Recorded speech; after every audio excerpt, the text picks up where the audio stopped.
മമ്മൂട്ടി ഓസ്ലറിൽ ഉണ്ടാകുമോ എന്ന ചോദ്യത്തിന് ഉത്തരമായി മെഗാസ്റ്റാറിന്റെ മാസ് ഇൻട്രോയിൽ തിയേറ്ററുകൾ ഇളകിമറിഞ്ഞു.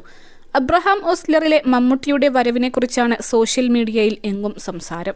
അതിഥിവേഷങ്ങളിൽ എത്തി മമ്മൂട്ടി കസറുന്നത് ഇതാദ്യമായല്ല. അവയിൽ നിന്നെല്ലാം വ്യത്യസ്തമായ ഒരു കഥാപാത്രമാണ് ഓസ്ലറിൽ കണ്ടത്. ഓസ്ലറിൽ മമ്മൂക്കയുടെ അഴിഞ്ഞാട്ടം മമ്മൂക്ക സിനിമയിൽ വിഷയമാണ്. ഒരു രക്ഷയുമില്ല. 2024 ദ ബെസ്റ്റ് എൻട്രി പഞ്ചാണ്. മമ്മൂക്കയുടെ കൊലമാസ് എൻട്രി എന്നിങ്ങനെയാണ് ആരാധകരുടെ കമന്റുകൾ നിറയുന്നത്. തീർന്നില്ല. ജയറാമിന്റെ മലയാളത്തിലേക്കുള്ള തിരിച്ചുവരവ് ഗംഭീരമായി. നേരത്തെയും നടൻ പോലീസ് യൂണിഫോമിൽ എത്തിയിട്ടുണ്ടെങ്കിലും ഇത് വേറെ ലെവലാണെന്നാണ് പറയപ്പെടുന്നത്. അബ്രഹാം ഓസ്ലർ ആള് വേറെയാണ്. സിനിമയിലെ ജഗദീഷിന്റെ കഥാപാത്രവും ശ്രദ്ധ നേടി. സിനിമയുടെ ടെക്നിക്കൽ ടീമിനും കയ്യടി ലഭിക്കുന്നുണ്ട്. ക്യാമറക്കും BGM-നും സംഗീതത്തിനും കയ്യടിക്കുകയാണ് സിനിമാ പ്രേമികൾ.